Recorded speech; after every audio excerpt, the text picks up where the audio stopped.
விஜய் கட்சி வளர்ந்துரும்னு வச்சிங்களேன், அதுக்கு மாற்று கருத்தே இல்ல. அவங்களுடைய ரசிகர்கள் கண்டிப்பா வந்து விஜய்க்கு ஓட்டு போடுவாங்க. அதுல வந்து நம்ம மாற்று கருத்தே இல்ல. ஒவ்வொரு குடும்பத்திலயும் அட்லீஸ்ட் ஒருத்தராவது விஜய்க்கு ஓட்டு போடுறதுக்கான சாத்தியக்கூறு இப்ப இருக்குது. நெறைய பேர்ட்ட நம்ம பேசும்போது என்ன சொல்றாங்க, நான் விஜய்க்கு இந்த வாட்டி ஓட்டு போடுவேன். ஏன்னா 2 பேரும் போட்டு பார்த்தாச்சு. 3வது யாருக்கா புதுசா ஒருத்தவங்களுக்கு ஏதாவது செய்யணும், அவங்கள வர வைக்கணும் அப்படின்ற எண்ணத்துல மக்கள் வந்துட்டாங்க. பட் விஜய்க்கு ஒரு கணிசமான ஒரு வாக்கு சதவிகிதம் அவருக்கு வந்துரும். பட் முதல்வர் ஆவாரான்றது தான் இங்க கேள்வி. முடியுமா? இப்ப முடியாது. அடுத்த வாட்டி ட்ரை பண்ணலாம். பட் அவர் தலைமையில ஒரு தேர்தலை சந்திக்கணும்னா அப்போ ஏடிஎம்கே இருக்காது. அந்த நிலைமைக்கு வந்தாதான் விஜய் தலைமையில ஒரு தேர்தலை சந்திக்க முடியும். அப்போ நாட்டில் இருக்கக்கூடிய ஐடி ரைடாக இருக்கட்டும், சிபிஐ விசாரணையாக இருக்கட்டும், இடி ரைடாக இருக்கட்டும், இது எல்லாமே முறையாக நடக்குதா இல்லையா அப்படின்ற ஒரு கேள்வி இந்த இடத்துல எழும்புதில்ல. கண்டிப்பாக முறையாக நடக்கலை.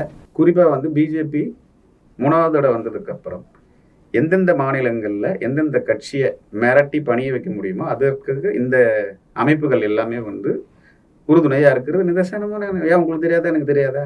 இடியை வச்சு என்னென்ன மிரட்டுறாங்க, எப்படிலாம் மிரட்டுறாங்க, இன்கம் டேக்ஸ் அனுப்பி அவங்க தொல்லை கொடுக்குறது. ஏன் விஜய்க்கே பண்ணாங்க இல்லையா? விஜய் அப்போ வந்து கொஞ்சம் எதிர்த்து செயல்பட்டார். இப்போ முடியாது, இப்போ கார்னர் பண்ணுறாங்க. இதெல்லாம் ஃபேஸ் பண்ணி விஜய் வெளியே வருவார். வந்தாருன்னா ஒரு தனிப்பட்ட மெஜாரிட்டியில் அவர் தனியாக ட்ராவல் பண்ணாருன்னா ஓகே. மிரட்டப்பட்டு ட்ராவல் பண்ணாருன்னா விஜய் கதையும் அதோகதி தான். இப்போது கரூர் சம்பவத்தை பொறுத்தளவு சிபிஐயில் ஆஜராகிருக்கிற விஜய் 100 கேள்விகள் அவருக்கு பட்டியலிடப்பட்டிருக்குன்னு சொல்கிறாங்க.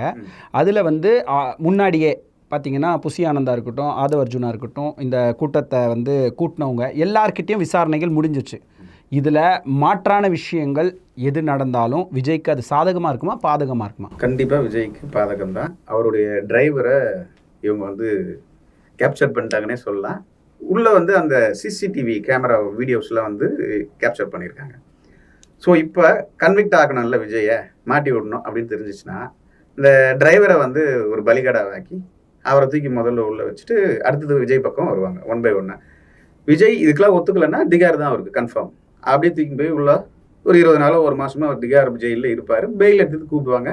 அது கன்ஃபார்மாக நடக்கிறதுக்கு வாய்ப்பு இருக்குது. பட் விஜய் காம்ப்ரமைஸ் ஆகிட்டாருன்னா இந்த ட்ராக்கே வேறு மாதிரி போகும், அரசியல் களமே வேறு மாதிரி போகும். வருங்கால அரசியலில் வந்து ஒரு மிகப்பெரிய ஒரு மாற்றம் வரும். குறிப்பாக வந்து பிஜேபி வளர்ந்துடும் தமிழ்நாட்டில்.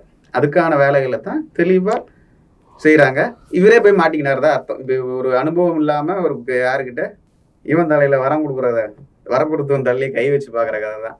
இவங்க தேவையில்லாமல் போய் ஒரு இங்கே லோக்கல்லே இருந்திருந்தா முடிச்சு விட்ருவாங்க தமிழ்நாடு அரசுன்னு சொல்லி அந்த தப்பிக்கலான்னு போயிட்டு இப்போ அங்கே போய் மாட்டிக்கினாங்க சிபிஐ கிட்ட. டெல்லியில் குறிப்பாக ஜெண்டா கிட்ட மாட்டிக்கிட்டாங்க.